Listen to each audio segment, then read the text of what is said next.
Buenas tardes. Bienvenidos a la primera sesión del año 2018 y hoy tenemos el gusto de que esté entre nosotros un joven profesor de Chile que se llama Pablo Montes Vargas. Pablo Montes Vargas hace 4 años y unos días, en el mes de diciembre de 2013, a principios de diciembre de 2013, envió un correo electrónico a Bueno sugiriéndole que tratase el asunto de Schopenhauer y el materialismo filosófico, puesto que él estaba trabajando sobre esas cuestiones en su trabajo universitario. Y eso fue, el correo se recibió el día 4 de diciembre del 2013 y el día 10 de diciembre del 2013, Bueno grabó una de las respuestas a preguntas que están en vídeo en la página de la Fundación, donde también tienen el texto del correo que envió Pablo Montes Vargas, que, como pueden entender, hasta ese momento nosotros no sabíamos de la existencia de Pablo Montes y entonces en estos 4 años que han transcurrido, pues hace 3 años Pablo más o menos mandó ya un primer borrador de su trabajo, el cual pues fue elaborando y a finales de diciembre, a finales del mes pasado, pues acaba de aparecer su libro La ontología materialista de Schopenhauer, que lo ha publicado Pentalfa, y que también aprovecho para decirles que la conferencia de hoy no tiene que ver directamente con el libro, pero que el libro se presentará mañana, aquí, a la misma hora, a las 5 de la tarde, haremos la presentación del libro, presentación en la que intervendrá el autor y también intervendrá Tomás García López, que ha puesto el prólogo a este libro. Pablo Montes Vargas, al cual yo pues personalmente nos conocimos pues el día 4, que es cuando vino a Oviedo, recién llegado de Chile, en su primera visita a España. Él, pues, hoy nos va a hablar del tema que está anunciado, como el saber mundano y académico de Schopenhauer.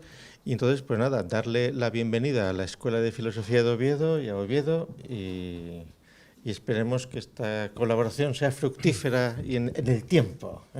Gracias, Pablo. No.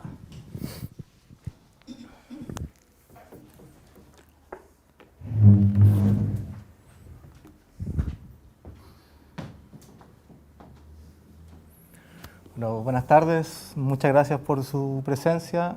El título de esta presentación dice Filosofía mundana y filosofía académica en Schopenhauer. Y estas ideas, este trabajo lleva un tiempo, pero todavía está en progreso. ¿Ya? Todavía se está articulando, todavía se está armando.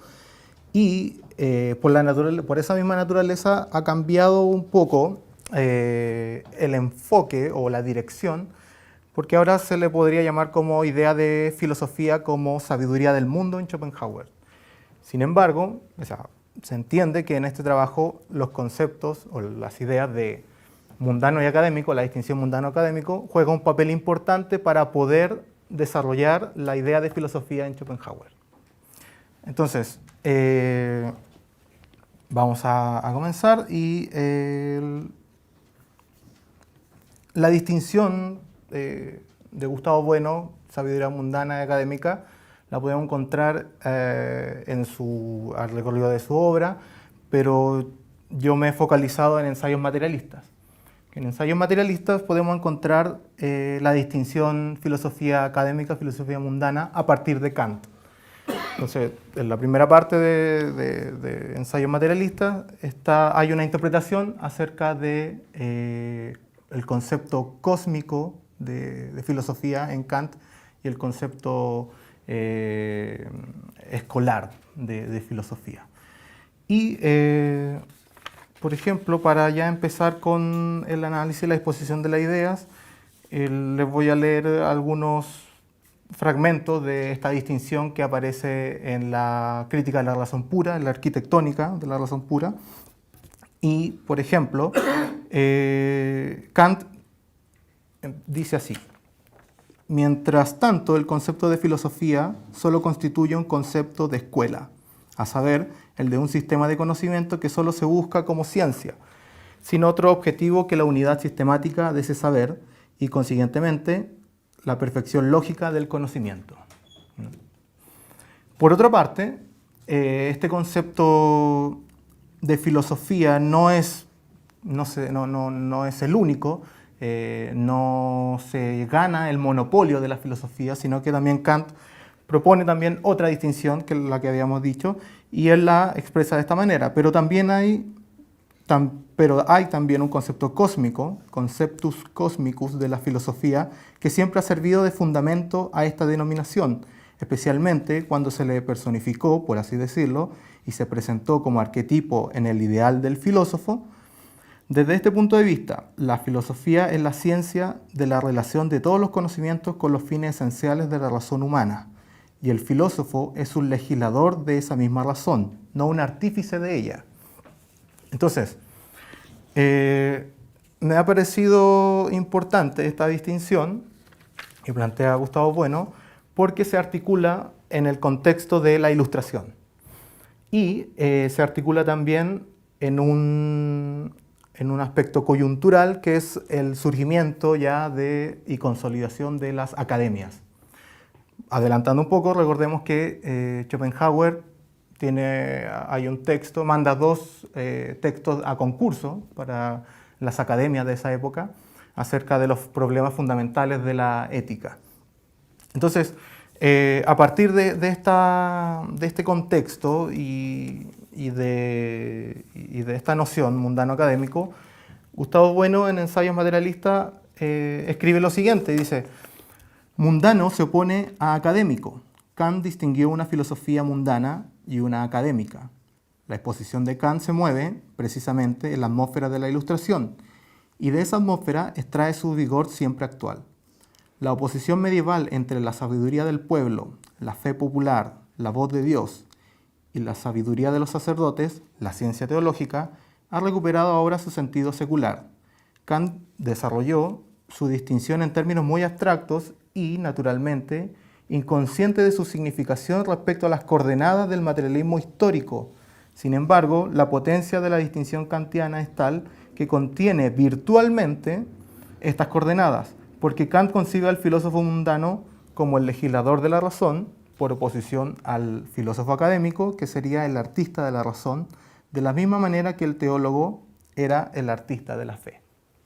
Entonces, tenemos esta distinción y podemos entenderla que desde Ensayo Materialista, a partir de Ensayo Materialista, no se puede establecer una dicotomía, un corte, ¿ya?, o una clausura de ambos espacios de filosofía académica, filosofía mundana, sino que hay una dialéctica entre ellas, ¿ya?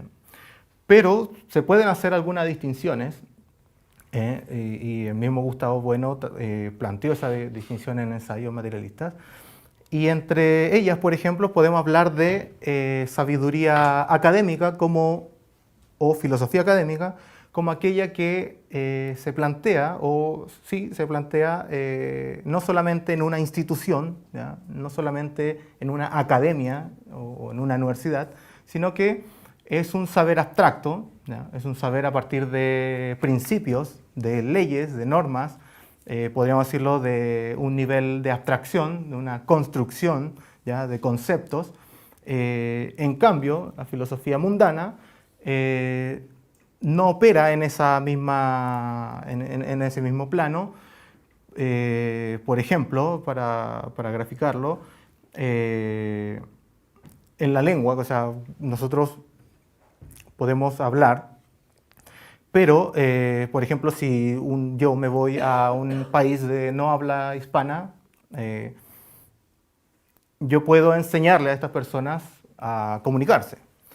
Pero en el momento en que tengo que enseñar la gramática, las normas, ¿ya?, tal vez me resulte problemático, porque eso no lo sé. O sea, yo soy capaz, yo soy competente, somos competentes en comunicarnos, en hablar. Y esa es una sabiduría mundana.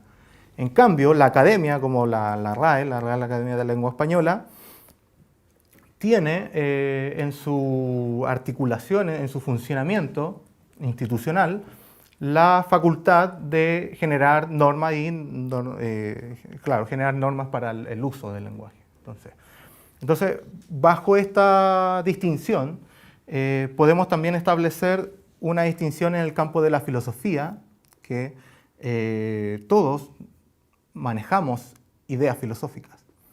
Y ese es el punto importante de la distinción conceptos e ideas que establece el materialismo filosófico. Y para hacer esta interpretación no hay que perder de vista la idea de filosofía que está en el materialismo filosófico, que es un saber de segundo grado que necesita de los saberes tecnológicos científicos y a partir de los conceptos científicos, de la confrontación de las tesis, de las contradicciones, surgen ideas filosóficas. Entonces el taller del filósofo sería un taller de ideas filosóficas.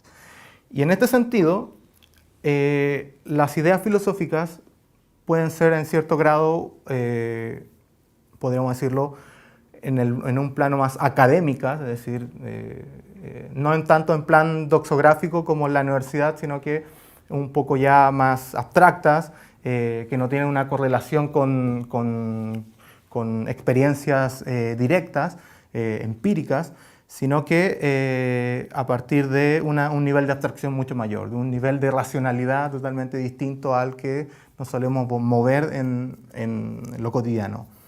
Y en cambio, también hay, y por lo general, se podría pensar, podríamos pensar por lo general, que estas ideas, estas ideas filosóficas académicas, las manejan los filósofos, pero en nuestra época los profesores de filosofía.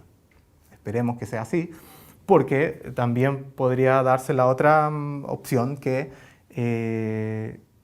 las ideas filosóficas no son ya entendidas como unas ideas abstractas que sin relación con la experiencia, sino que una idea, podríamos decirlo, filosófica mundana. Así como cuando preguntamos o cuando vemos en la calle de la filosofía de la universidad, de que nuestra filosofía de vida es tal, o nuestra filosofía con un banco es la tarjeta de crédito, o muchos ejemplos que también ha dado, que dio Gustavo Bueno, por ejemplo el del empresario de hoteles, que le preguntan cómo funciona su negocio, y le dice, bueno, tengo una filosofía, servir jamón, jamón y jamón. Entonces, filosofía la podemos encontrar en distintos niveles. Entonces, y dentro de esos distintos niveles podemos encontrar esta distinción, ideas académicas, pueden decirse, ideas mundanas. Ahora, el punto importante aquí que me gustaría resaltar con respecto a Kant es que la interpretación que hace Gustavo Bueno a Kant es que Kant no es consciente de la fuerza, de la potencia de esta distinción que hace, concepto cosmicus, concepto escolar de filosofía. Y porque esta distinción contiene virtualmente unas coordenadas del materialismo histórico. Bueno, la pregunta es cuál coordenada o cuáles coordenadas del materialismo histórico podríamos o podría estar ahí jugando un papel. Mi proyecto o lo que me gustaría desarrollar es ver hasta qué punto la tesis del ser social y la conciencia social en Marx juega un papel relevante para entender esta interpretación y para desarrollar una idea de filosofía en Schopenhauer. Entonces, ya dejamos a ensayos materialistas, dejamos un poco esta interpretación y ya entramos de lleno con Schopenhauer. Y nos podríamos preguntar, bueno, Schopenhauer, un filósofo idealista alemán, ¿qué relación tendrá, qué importancia tendrá? Cuando escuchamos la palabra idealismo, alemán sobre todo, se nos hace una idea muy extraña o tipos o personas, filósofos que operan con ideas a otro nivel, o sea, que son muy abstractas y que no tienen una correlación directa con nuestra experiencia. Entonces la idea es mostrar de alguna manera que Schopenhauer, a pesar de ser, sin importar que él sea idealista, él desarrolla su filosofía considerando la experiencia, lo que él llama la realidad empírica, y considerando también un elemento importante que es un saber mundano. Eso sería como el eje articulador. Y ¿dónde podemos entonces encontrar este germen de utilización de la filosofía mundana, ideas mundanas, para desarrollar una filosofía abstracta de la voluntad? Para empezar, tenemos la necesidad, el texto de Schopenhauer, la necesidad metafísica del hombre. En este texto, Schopenhauer hace una distinción entre filosofía, entre metafísica popular y metafísica. Y que desde el punto de vista de Schopenhauer, la metafísica popular es la que tiene el monopolio del Estado y de la sociedad y del pensamiento. Él empieza en su texto diciendo, bueno, hay en el hombre, hay en los hombres, los seres humanos, una necesidad de responder ciertas preguntas. Y siguiendo a Platón y Aristóteles, pero desde otro punto de vista, él dice, el asombro es un elemento importante para hacer filosofía. Pero este asombro es distinto porque es un asombro en relación a la conciencia de la muerte, dice Schopenhauer. Entonces, es a partir que tenemos esta conciencia de la muerte, es que nace en nosotros esta necesidad metafísica. Ahora, esta necesidad metafísica puede ser abordada, o sea, la podemos desarrollar a partir de la religión, a partir del cristianismo, o a partir de la filosofía. Y como sabrán, o podríamos ver que si nosotros vemos los textos de Schopenhauer y vemos los prólogos a sus libros, siempre está criticando a Hegel, siempre está criticando a los filósofos de escuela, de universidad, porque utilizan conceptos abstractos y en realidad son palabras que no dicen nada. Y que estas palabras entran en la cabeza de las personas, rebota adentro y sale, y sin dejar nada. Entonces, este punto que acabamos de decir que Schopenhauer ataca de una manera, podríamos decirlo, peyorativa, burlándose, casi utilizando, no sé, siendo falaz tal vez, pero esa lectura me gustaría también complementarla con que si Schopenhauer critica o denosta a estos filósofos, no es tanto así por una envidia o una explicación psicológica, sino que hay un elemento importante que se va a ver en otros textos que son más, podríamos decirlo, políticos de Schopenhauer. Entonces, hay una preocupación política ahí en Schopenhauer porque la crítica que hace a los profesores de universidad, que están metiendo cristianismo puro a la cabeza y pagado por el Estado, esta crítica, tomando los márgenes y las consideraciones pertinentes, podríamos decir que es actual. O sea, una crítica al profesor de filosofía, a la persona que se dedica, que considera la filosofía como un trabajo para poder ganarse el sustento para comer, y no a un individuo que se dedica a buscar la verdad. Entonces, esa primero es una parte, es la primera parte de su crítica. Pero más allá de eso, por ejemplo, viendo la actualidad de esta crítica, es el estado actual de la universidad en general, en Hispanoamérica o también puede ser en España, que los profesores solamente en sus clases preparan sus clases y recitan un manual o se estudian bien unos problemas y los exponen y luego aplican test, pruebas, ¿ya? Y bueno, pero ¿qué filósofo o qué profesor universitario saca un sistema? ¿O qué profesor universitario está preocupado a partir de esta necesidad metafísica, según Schopenhauer, de generar un sistema? Es muy raro eso, ¿ya? Entonces, ¿quién hace filosofía en realidad? O sea, ¿quién está haciendo ahora realmente filosofía en la universidad? Parece que la filosofía se ha convertido, o de hecho se está convirtiendo en un trabajo más, que ese no es el problema, pero el problema es que se puede quedar uno cómodo en esa situación de estar ahí recibiendo dinero para poder vivir y recitando siempre un par de manuales y listo.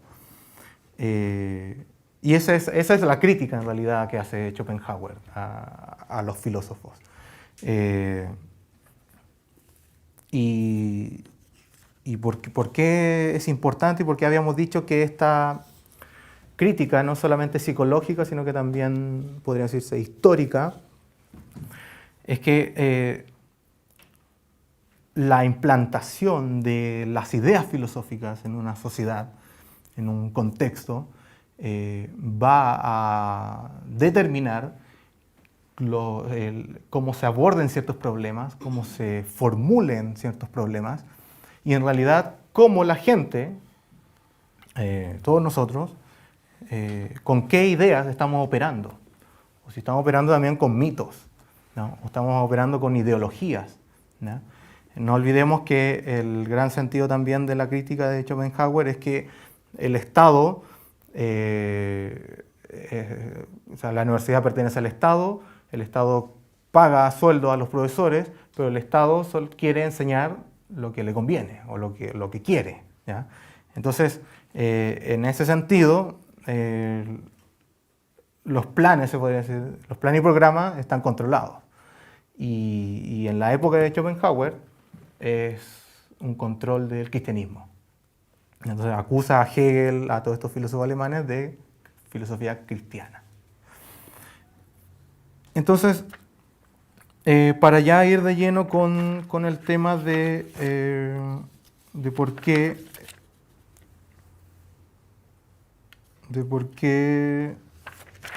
es importante esta crítica que hace Schopenhauer, porque en el mismo texto sobre la filosofía de la universidad plantea lo siguiente, dice: la filosofía es, por su naturaleza, exclusiva, fundamenta la forma de pensar de la época, por eso el sistema dominante no soporta a otro junto a sí.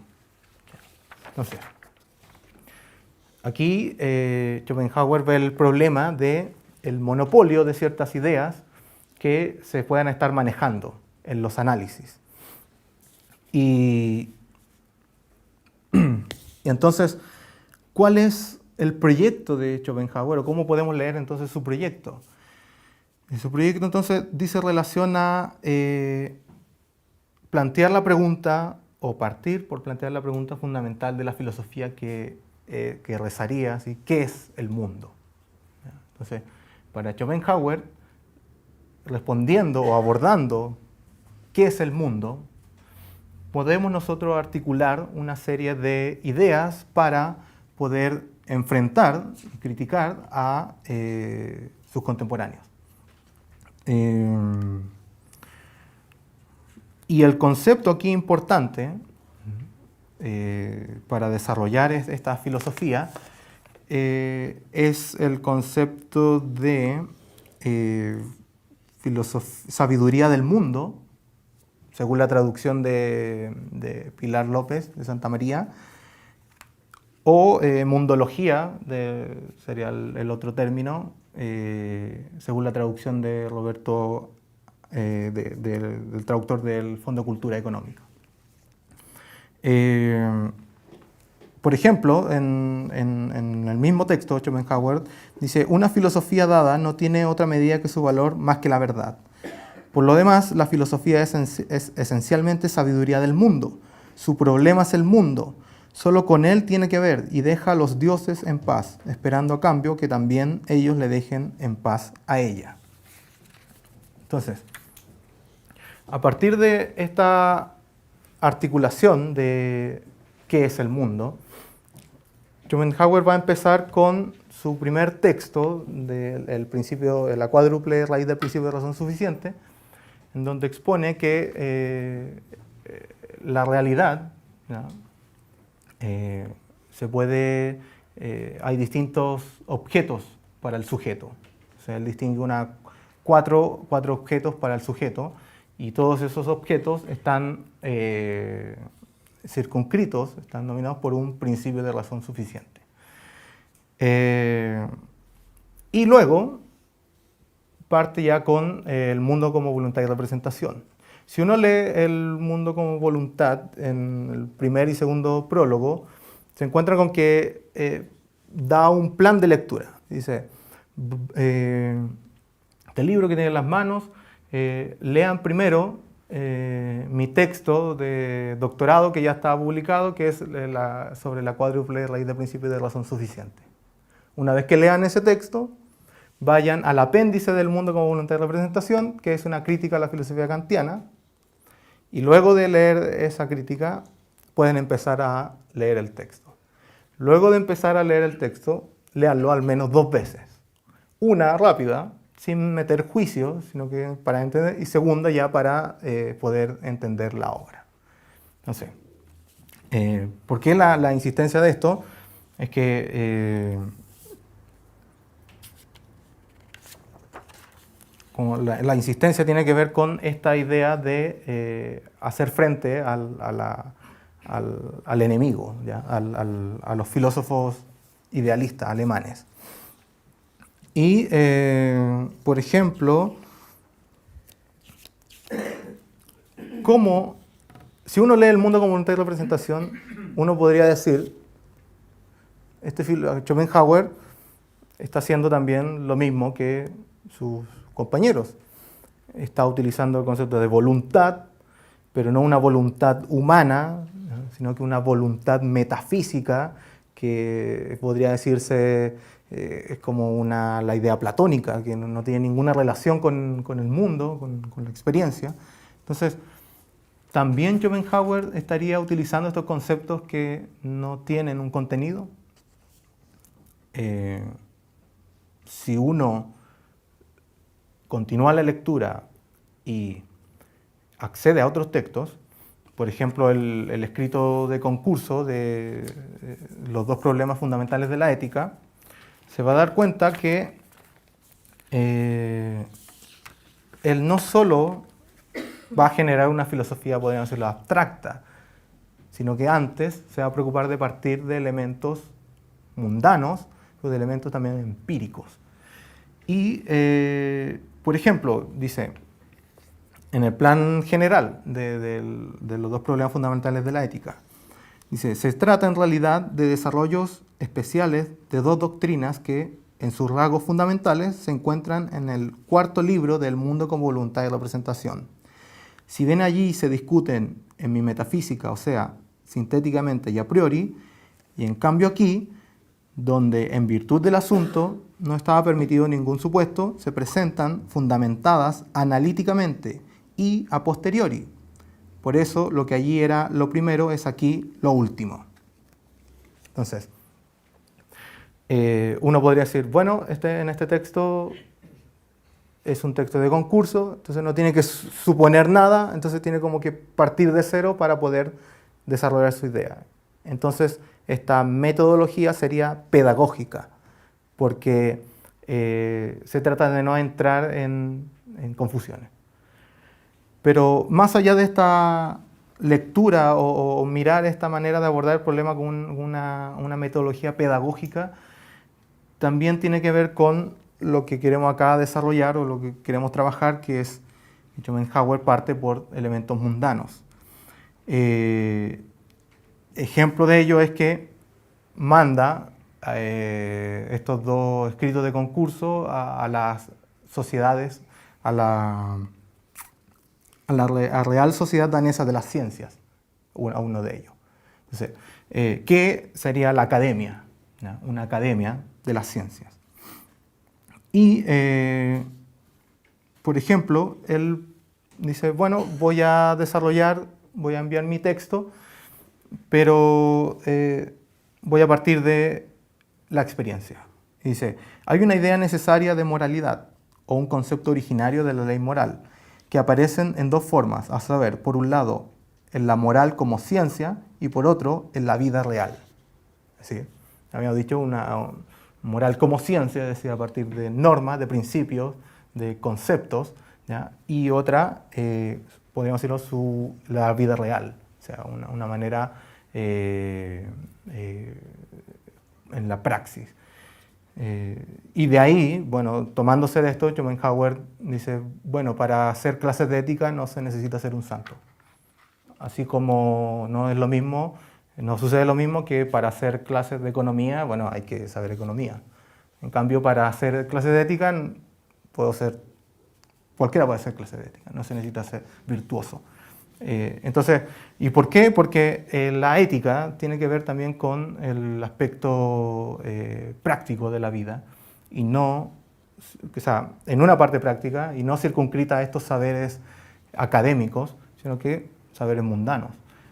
Si hacemos, no sé, si hacemos una encuesta, o si podríamos hacer una encuesta, tal vez todos tendríamos una idea muy parecida, muy distinta acerca de lo que es la libertad, acerca de lo que es la democracia, acerca de lo que es lo justo o lo malo, etc.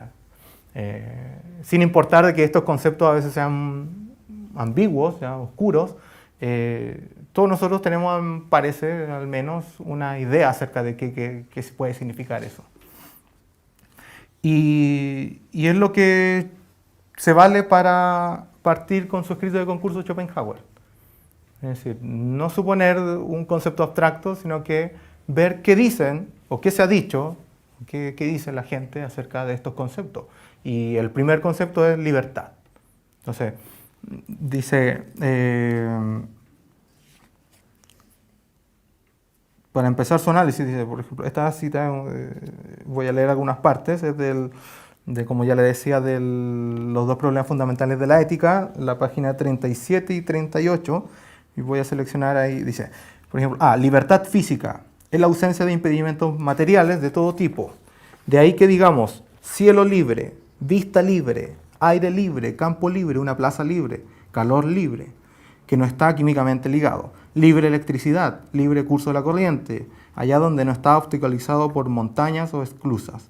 Incluso vivienda libre, libre costo, prensa libre, carta libre de franqueo, indican la ausencia de las condiciones gravosas que suelen ir anejas a tales cosas como impedimentos de su disfrute. Pero el concepto de libertad más frecuente en nuestro pensar es el del predicado de los seres animales, de quienes es propio el que sus movimientos parten de su voluntad. Avanzando, dice, este significado físico del concepto de libertad, y en especial como predicado del ser animal, es el originario, inmediato y por tanto más frecuente. Precisamente por eso, el concepto no está en este significado sometido a ninguna duda o controversia, sino que su realidad puede ser siempre confirmada por la experiencia, pues en cuanto un ser animal actúa solo por su voluntad, es en este significado libre. Aquí no se toma en consideración lo que acaso pueda ejercer influjo sobre la voluntad misma, pues solamente el poder, es decir, a la ausencia de impedimentos físicos de sus acciones, se refiere al concepto de la libertad en este.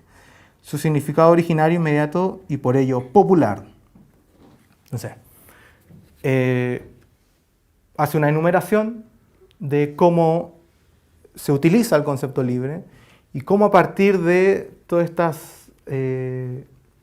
este grado de dificultad o de usos, mejor dicho, de usos, de prensa libre, puede él llegar a un concepto no ya en su uso práctico, sino que ya en su uso académico de libertad. No olvidemos que este texto de concurso lo que quiere él analizar es la libertad de la voluntad. Entonces, parte de un elemento concreto.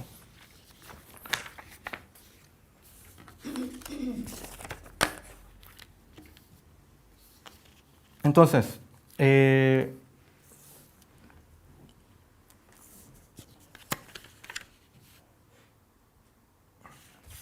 lo interesante aquí es que Schopenhauer no solamente se contenta con escribir libros, con publicar, sino que también con abordar problemáticas que la misma academia plantea.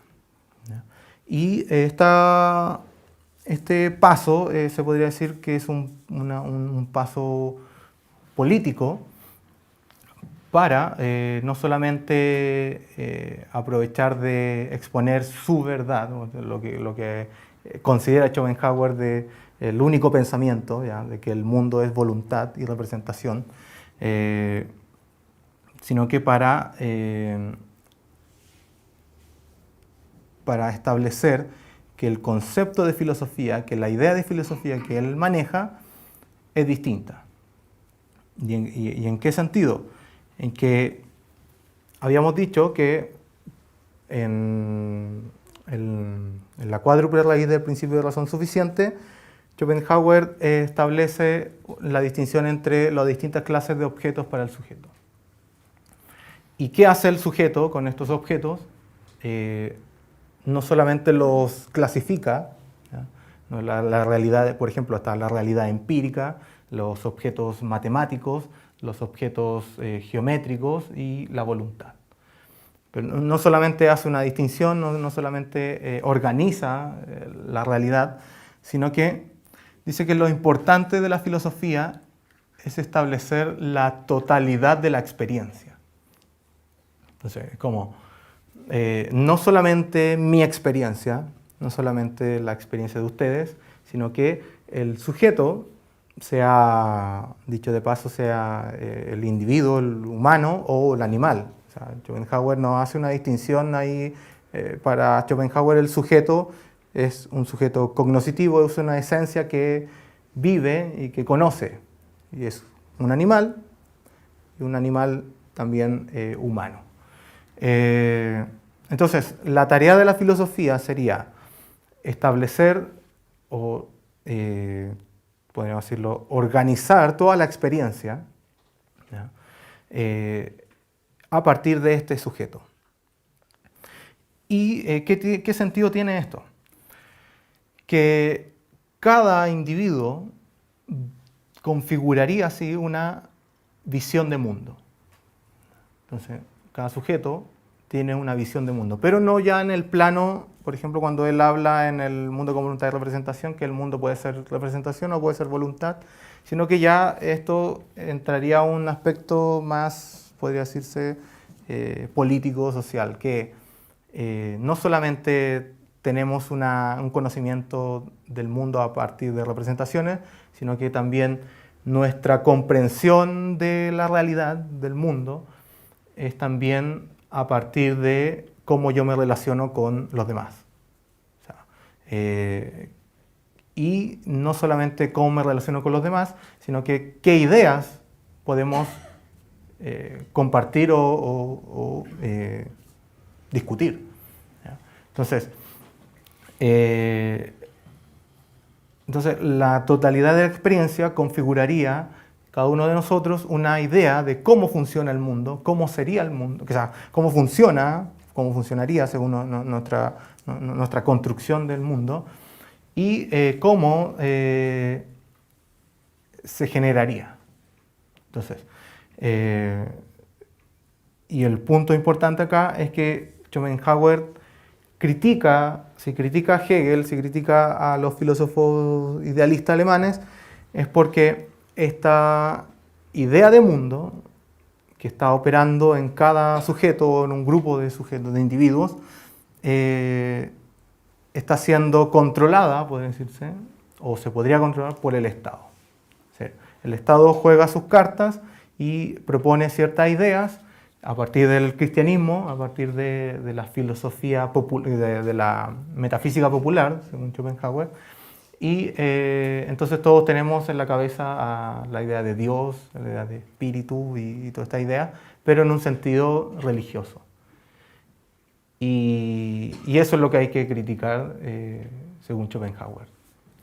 Bueno, ahora, si Schopenhauer critica el cristianismo, bueno, pero se queda con la filosofía del hinduismo, ¿ya? O sea, también se le podría criticar también que Schopenhauer critica al cristianismo, ¿por qué no critica esta otra también filosofía que puede ser entendida como una religión o como una filosofía?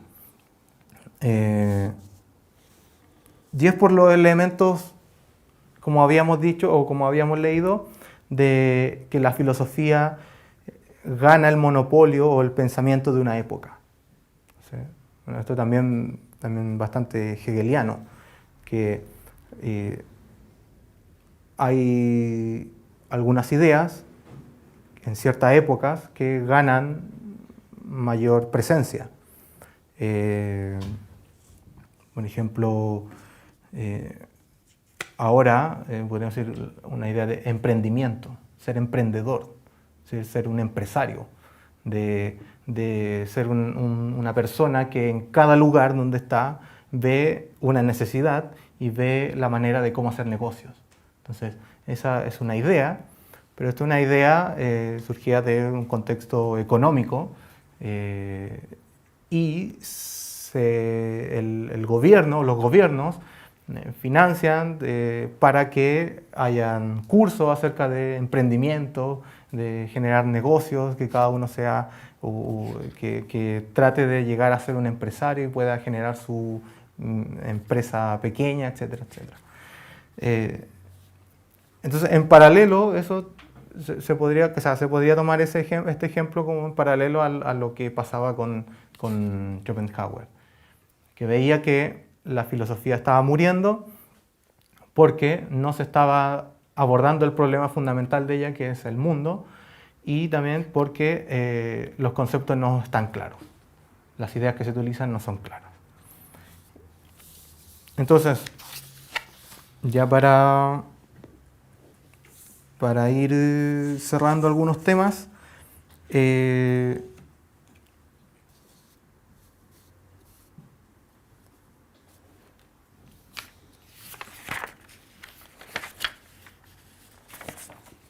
cuando habíamos dicho que la filosofía, o sea, la metafísica popular, la religión y la metafísica, y también habíamos metido el tema de la conciencia como el ser social, o sea, la tesis de Marx, que hay un determinismo, se podría decir, hay una determinación de la conciencia por su ser social. Esta tesis la podríamos trabajar y ver que puede ser un elemento para poder organizar todos estos elementos que hemos estado ofreciendo. ¿Cómo? Que el aspecto social, no ya económico, sino social político que se llama Schopenhauer, produce a un ser social. Entonces, pero el ser social produce también estas ideas de la conciencia. Y, por ejemplo, podríamos, o sea, no se puede hacer una identificación, pero sí se podría tratar de ver hasta qué punto pueden conjugarse sabiduría mundana y sabiduría académica con esta tesis de Marx. Es decir, porque habíamos iniciado que el ensayo materialista dice que esta distinción de Kant contiene virtualmente las coordenadas del materialismo histórico. Entonces, desde nuestra lectura, se podría decir, podríamos generar que no se puede establecer una dicotomía radical con respecto a lo mundano y lo académico, y tampoco entre ser social y la conciencia. O sea, no se puede esos cuatro conceptos establecer una línea y generar un pares, ¿ya? Pero sí se podría ver que cuando Schopenhauer critica a los alemanes, a los filósofos, está viendo que el filósofo académico, ¿no? O sea, nos está ofreciendo los criterios necesarios y suficientes para poder desarrollar una filosofía. Y en este sentido, el concepto de conciencia implicaría que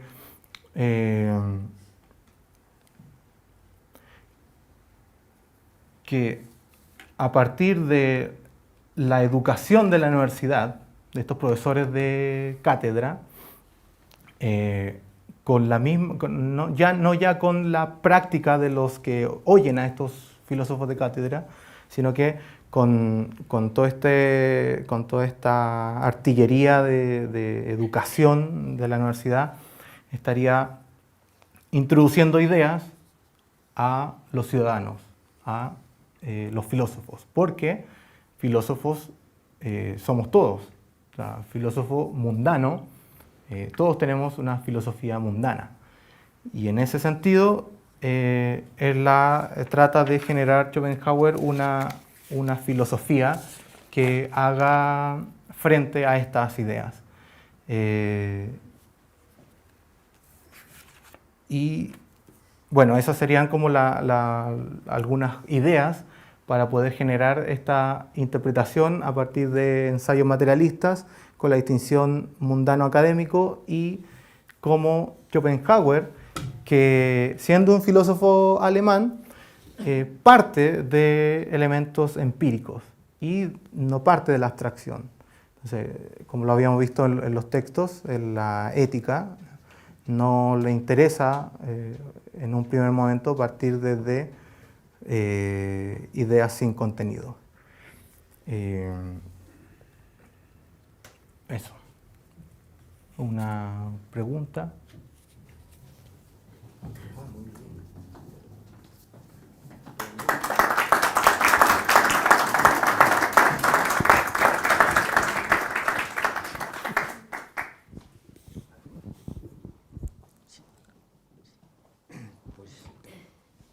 Pues nada, empiezo yo, ya que me han...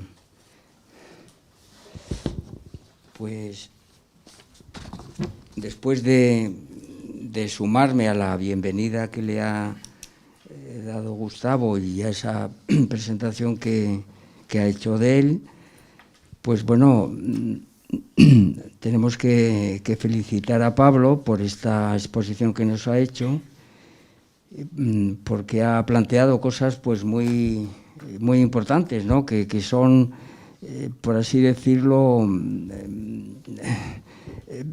continuamente aparecen en la historia de la filosofía, ¿no? Son asuntos recurrentes, vamos, y entonces él pues los ha puesto ahí encima de la mesa a propósito del autor que está estudiando. Entonces, a lo largo de su exposición yo he ido anotando algunas cuestiones que voy a intentar, replantear aquí para ver cómo las toma él y qué se le ocurre, vamos, qué puede... Bueno, vamos a ver.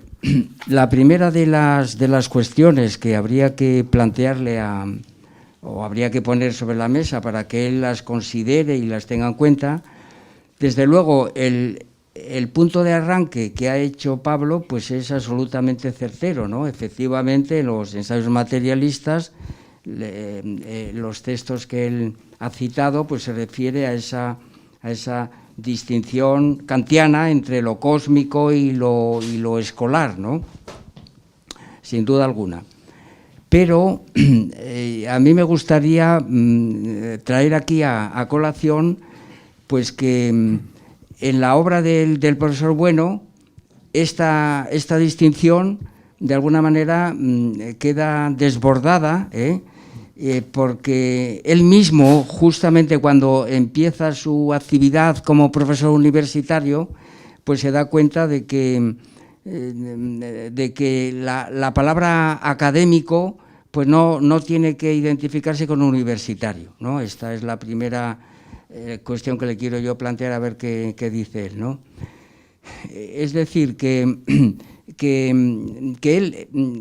él se da cuenta naturalmente esto mismo que acabas de decir tú, que para hacer una filosofía que tenga realmente interés, pues esta no puede ser abstracta, pero él lo replantea de otra manera, que voy a indicarlo yo aquí. Es decir, a él le parece, ¿verdad?, que el término académico no puede confundirse con el término universitario, sino que la palabra academia tiene sobre todo un significado potente, que es la academia platónica, es Platón. Y aquí es la primera pregunta que te voy a hacer, ¿verdad? Es decir, don Gustavo tiene absolutamente presente desde que empieza a ejercer como profesor, y yo de esto soy testigo, que la filosofía no es adjetiva, como había dicho Manuel Sacristán en su famosa discusión con él, ¿no?, sino que tiene sustancia, y la sustancia de la filosofía son las ideas, y que el primero en darse cuenta de esto es precisamente Platón.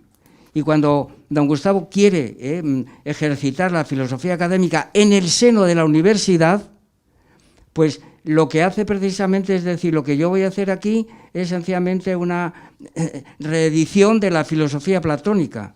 ¿Por qué? Porque en la universidad, podríamos decir, se ha devaluado, y en esto puede haber alguna coordinación con la posición de Schopenhauer, porque en la universidad, digamos que se ha burocratizado la filosofía, es decir, lo que él llama la filosofía administrada, Pero precisamente don Gustavo sale de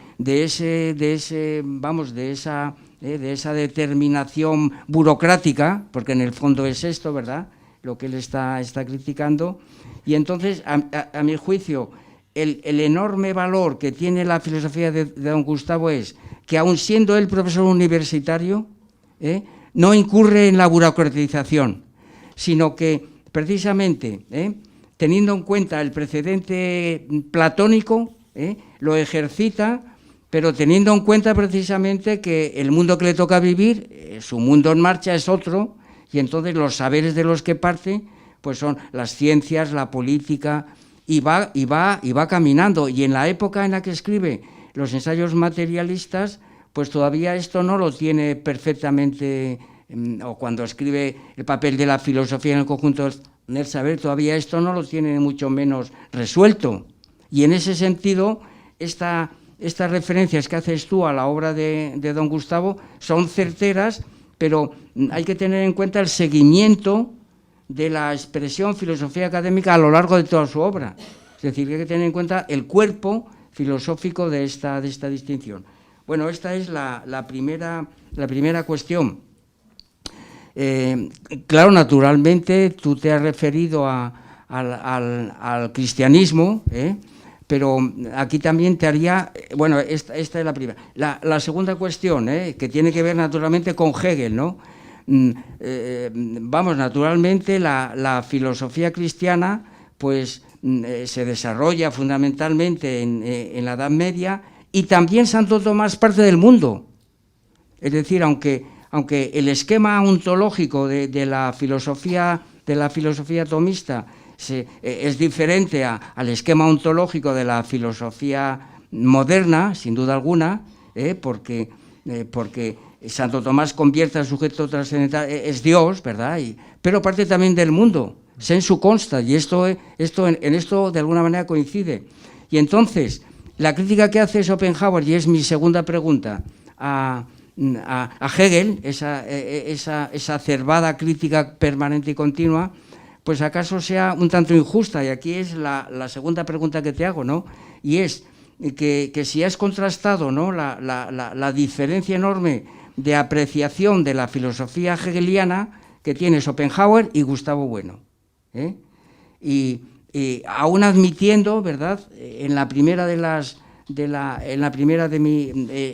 pregunta que te he hecho, que se puede establecer una coordinación entre esa crítica que hace Schopenhauer a la filosofía universitaria y la crítica que hace don Gustavo a la filosofía administrada y la filosofía burocrática, y que la universidad, por así decirlo, corrompe a la filosofía en tanto en cuanto pues no tiene en cuenta la tradición platónica en su sentido estricto, ¿no? Bueno, entonces la segunda cuestión es esta valoración, que si no has contrastado tú esta valoración para que veamos esa diferencia.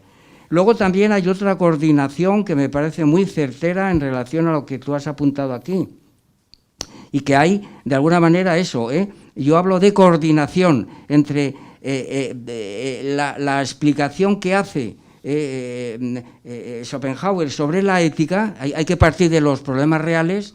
Pues yo recuerdo que por la década de los 70, don Gustavo, que también había sido profesor de enseñanza secundaria en su primera etapa en Salamanca, pues escribió un artículo que era algo así como la filosofía moral en la enseñanza secundaria, y donde precisamente plantea esto mismo. Es decir, que antes de hacer planteamientos abstractos, los profesores de ética, porque en aquel momento se había implantado en España esa asignatura y muchos profesores pues no querían saber nada de ella, pues los planteamientos de la ética tienen que empezar precisamente por los problemas mundanos, es decir, de carácter político, jurídico, científico, etcétera, ¿no? Y luego, a partir de ahí, tener muy en cuenta, por supuesto, la tradición platónica, cómo han ido resolviéndolo, pues no solo Platón, Séneca, bueno, Spinoza, etcétera, etcétera, ¿no? Y en ese sentido, preguntarte si Schopenhauer, después de este planteamiento mundano de la ética, desemboca en la necesidad también de recurrir pues a las grandes tradiciones, porque los problemas, de alguna manera, con otros ropajes son los mismos y han sido tratados pues por estos grandes pensadores. Y en ese sentido eso es lo académico realmente, ¿no? Y eso sería lo académico. Y luego, pues otra coordinación que me parece muy pertinente es a propósito de la idea de libertad. Los usos que hace Schopenhauer, tal y como los has descrito tú aquí, me recuerdan mucho, pues, justamente al ejemplo que él pone en qué es la filosofía con respecto precisamente a la idea de libertad, que me parece que tú eso también lo tocas en algún momento, ¿verdad? Y entonces ahí hay coordinación. Pero quería preguntarte, y es mi última pregunta, ya cedo el micrófono a otra persona, ¿no? La manera de resolver el problema que tiene don Gustavo, cuando se da cuenta que entre todos estos usos, pues hay incompatibilidades, hay incomunicaciones, precisamente por los géneros de materialidad. Aquí estamos, ¿no? Vamos entonces a la cuádruple raíz de esto es, pues entonces, a ver, yo veo evidentemente que lo que tú planteas se coordina con esto, es decir, que los usos de la palabra libertad, tal y como lo plantea don Gustavo en qué es la filosofía, nos remiten a géneros diferentes. Entonces, claro, evidentemente, la idea filosófica surge del contraste entre estos usos que pertenecen a géneros diferentes. Pues entonces, mi última pregunta es, ¿este mismo proceder se lo podemos atribuir plenamente a Schopenhauer? Esta es la cuestión.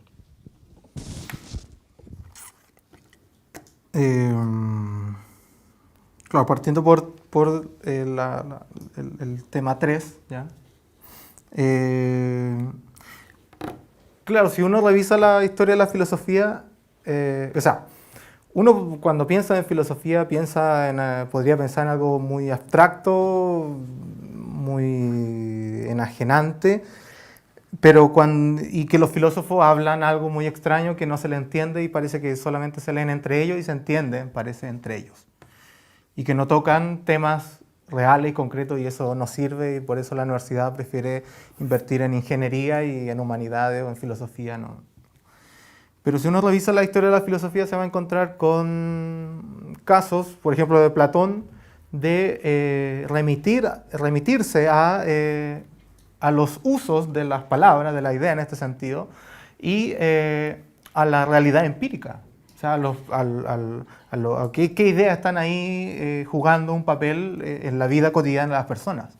O sea, entonces, hay muchos casos. El punto era que siempre se podría pensar que Schopenhauer no aborda o no parte de estos elementos mundanos para desarrollar su análisis, pero en realidad sí los toma en consideración. Ahora, el punto de estos usos de las ideas y que, bueno, Schopenhauer ahí empieza a hipostasear las ideas, empieza a esencializar estas ideas, entonces ahí hay un problema de su desarrollo, pero sí considera los distintos usos. Ahora, y el tema con respecto a la ética, veamos los usos que se están operando ahí, pero también veamos la tradición. Y la tradición que toma Schopenhauer es la estoica. En la tradición helénica, podemos decir, el estoicismo es muy importante. Y bueno, con respecto a la valorización de Hegel, claro, si hubiese sido otro filósofo de moda, podría decir, tal vez hubiese denostado igual. Sin importar si fuera Hegel o no, y con este ataque con respecto al cristianismo, él no ataca, se podría decir, al cristianismo por ser una religión, sino que por la manera en cómo tiene sus criterios para establecer el funcionamiento, los criterios de verdad de cierta idea, puede decirse. Entonces, a juicio de Schopenhauer, el cristianismo ocupa la revelación y la autoridad para poder establecer criterios de uso de ciertas ideas en la academia. En cambio, la filosofía es un análisis crítico. Entonces, y por eso es la crítica al cristianismo, según desde la perspectiva de Schopenhauer, porque no se podría discutir a partir de estos dos criterios. ¿Ya? No se podría criticar.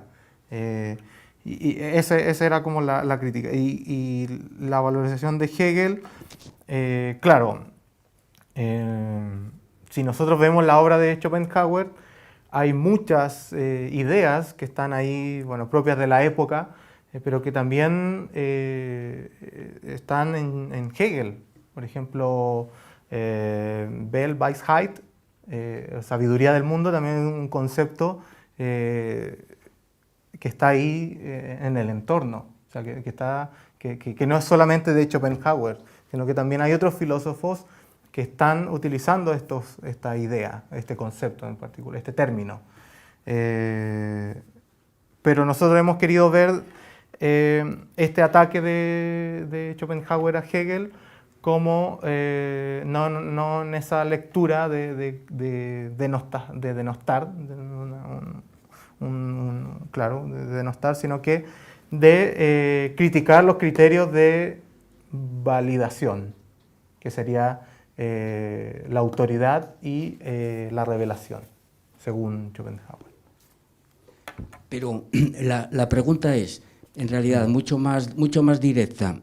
¿Hay en Schopenhauer, a la hora de ver en Hegel todo esto que tú dices, bueno, por supuesto que sí que hay, bueno, yo ahora mismo me vienen a la cabeza pues los apelativos que usa Schopenhauer son finos, ¿no? El charlatán, bueno, de ahí hasta...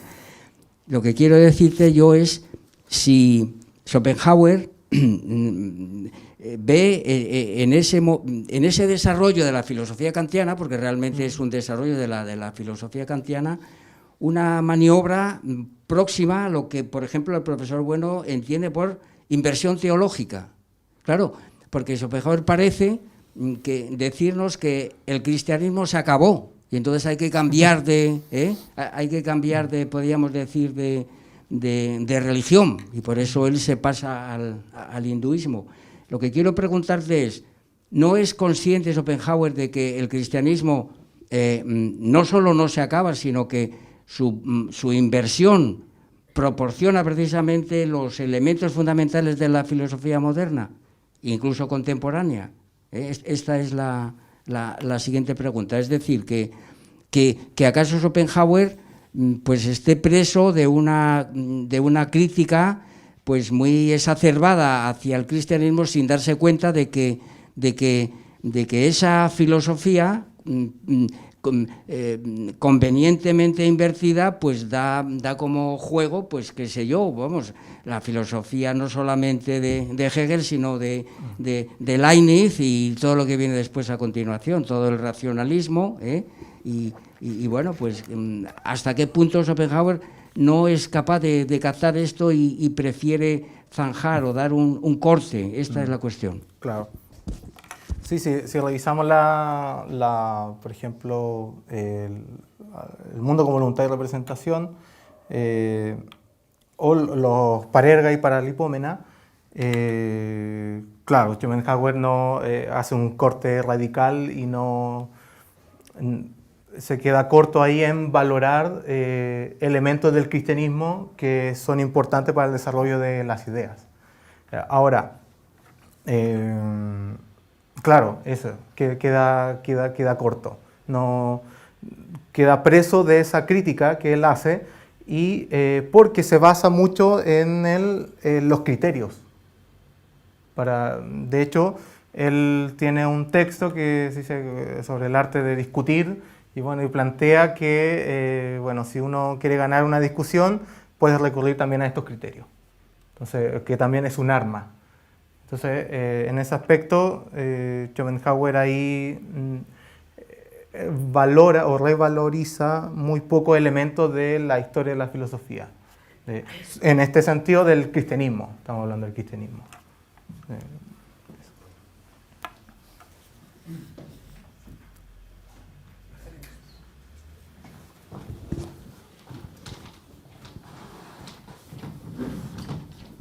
Sí, buenas tardes, Pablo, y muchas gracias por la exposición. Quería plantear dos cosas. Has dicho que la exposición que estabas planteando, valga la redundancia, partía fundamentalmente de la distinción entre filosofía académica y filosofía mundana de los ensayos materialistas. Lo que quería preguntar era, hay otras distinciones en la obra de Gustavo Bueno, sobre todo en una de las obras ya no finales, pero sí importantes, por lo menos es de los años 90, que es filosofía, y ¿qué es la filosofía? Perdón. En ¿qué es la filosofía? Don Gustavo hace la distinción de una serie de ideas muy importantes, que son la idea de filosofía y los tipos, las clasificaciones, pero sobre todo la idea de lugar.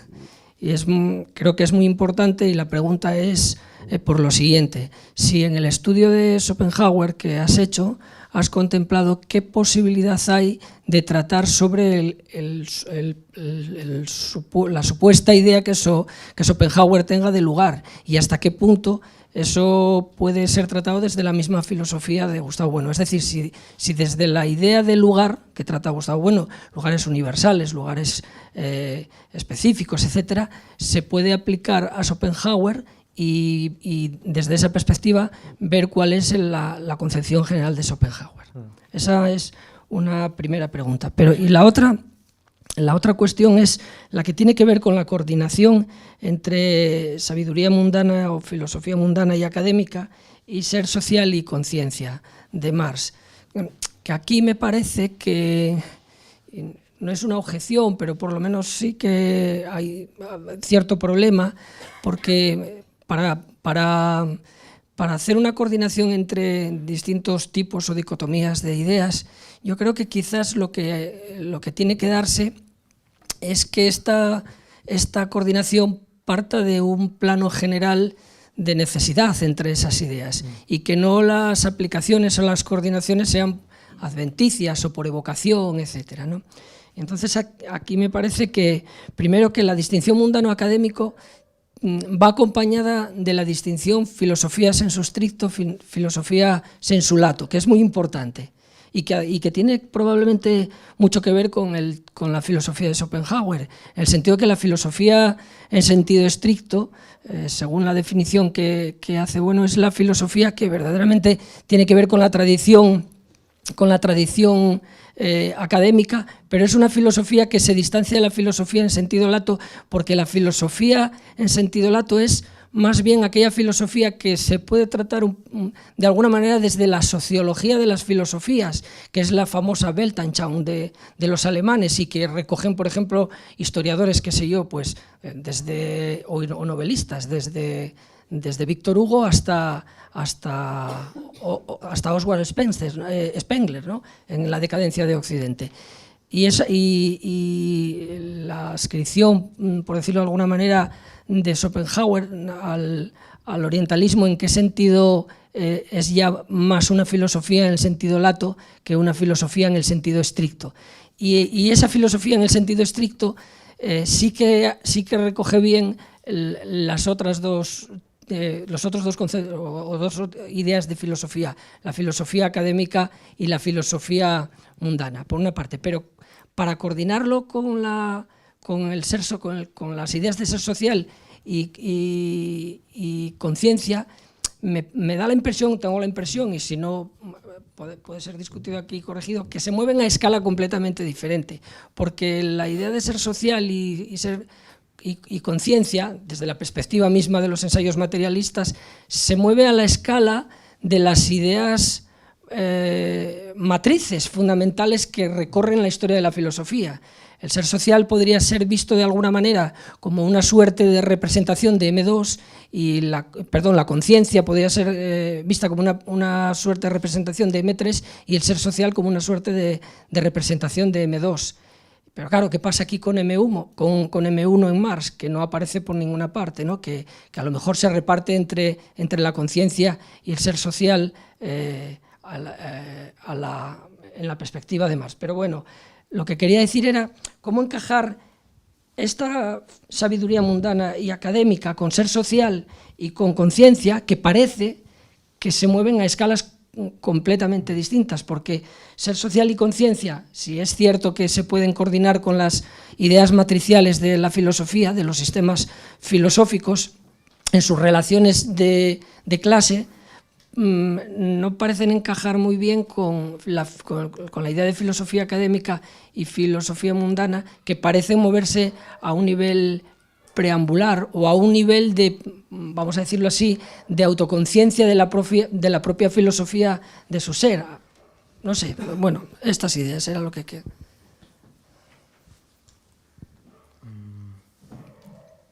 Claro, esta parte cuando habíamos visto el tema de la distinción kantiana, esta virtualidad de estas coordenadas del materialismo histórico, claro, la hipótesis podría ser esta idea del ser social, la conciencia social. Ahora, eso creo que falta desarrollar también el tema de qué papel puede jugar ahí la idea de filosofía, el materialismo filosófico, y en Marx el tema de la estructura y superestructura. Que ahí la estructura y superestructura tal vez puedan jugar un papel mucho más directo que conciencia social y ser social. Entonces, tal vez ver el tema de la noción de idea, de que no son un producto del cielo, sino que ya, y a partir de esta idea de Marx de estructura y superestructura. Creo que por ahí va, en realidad podría ir encaminada para solucionar este problema, que claro, no encaja, no. Son, como decías, niveles distintos. Y claro, el tema de la idea del lugar, claro, ahí Schopenhauer él considera que la filosofía es igual en todos lados. Entonces ahí no distinguiría una localización, no distinguiría Schopenhauer eso, sino que a partir de esta necesidad metafísica del hombre, que sería un aspecto espiritualista, idealista. Entonces ahí, claro, ahí queda al debe Schopenhauer con esa idea. Pero claro, sí, hay que trabajar en el tema de la estructura y superestructura para ir desarrollando el tema de cómo Schopenhauer empieza a analizar las ideas mundanas, pero también cómo a partir de esta idea mundana empieza a generar ideas filosóficas, ¿no? Esas académicas. Claro, sí.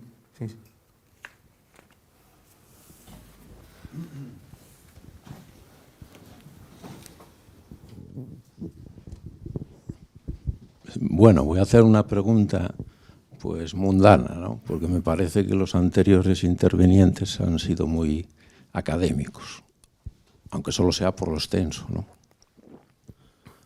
Entonces, quería hacer una breve alusión a cuando fui estudiante aquí y estaba Gustavo Bueno allí en la facultad, y entonces tenía un escrito recién salido del horno que era la metafísica presocrática. Yo ahí supe lo que era un filósofo mundano, porque los presocráticos eran mundanos. Y después sacó otro libro que era el Protágoras, y ahí me di cuenta lo que era lo académico. Y bueno, nada, simplemente esta breve aclaración, porque la pregunta es la siguiente, ¿no? Cuando te has leído el libro de El mundo como voluntad y representación, ¿te has leído la parte de madurez, la corrección que sí, el autor... El segundo tomo. Los complementos al libro. Sí, claro, sí. ¿Y qué te ha parecido? Porque a lo mejor es una excursión un poco peligrosa, ¿no? ¿Qué te ha parecido la lectura de un Schopenhauer joven respecto a cuando era mayor? Simplemente es así. Sí, si uno se queda con el Schopenhauer de la primera edición, ¿ya? Se perderían muchos elementos que podrían jugar un papel importante para poder leer a Schopenhauer muy cercano o un materialismo sui generis, ¿ya? De hecho, los textos que yo empecé a utilizar acá de Schopenhauer son de esta segunda exposición, que si bien Schopenhauer dice que es para complementar y para hacer desarrollos de lo mismo, unos aspectos importantes, por ejemplo, casi estadísticos, la palabra cerebro, ¿ya? En la primera edición aparece muy poco. En cambio, en la segunda, en los complementos, la palabra cerebro, ¿ya? Incluso la utilización de la fisiología, etc., es mucho más potente.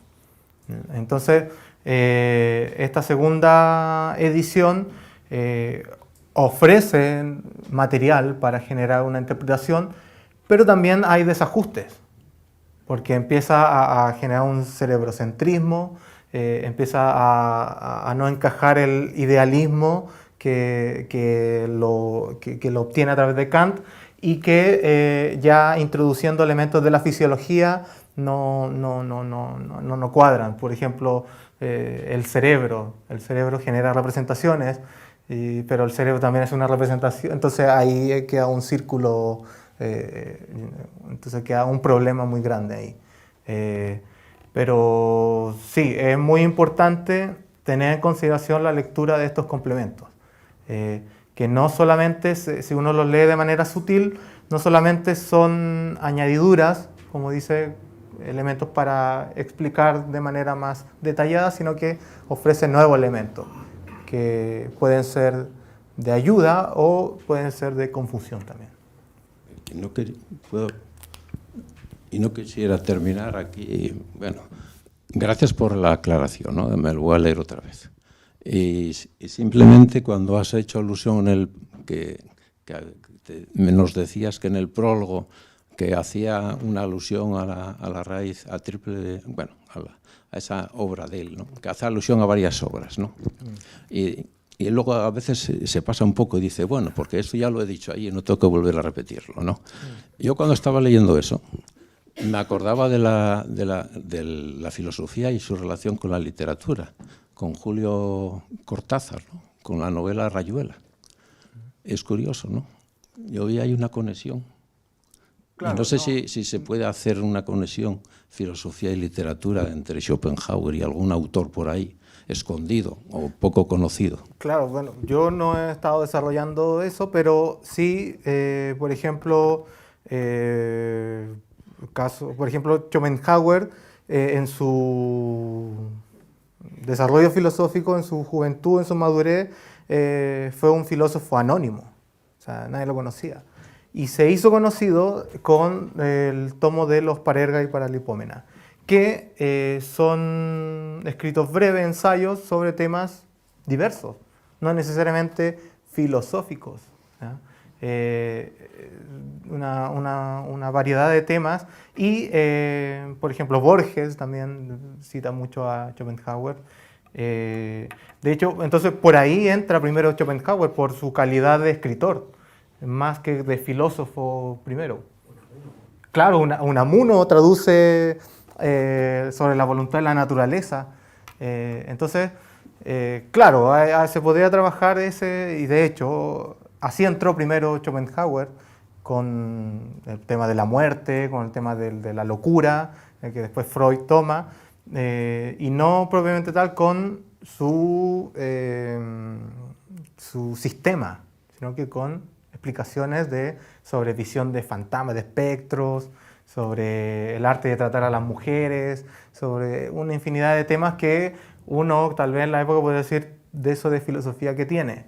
Entonces, claro, eso hay mucho material con respecto a Schopenhauer y la literatura y el arte, porque ahí entró primero.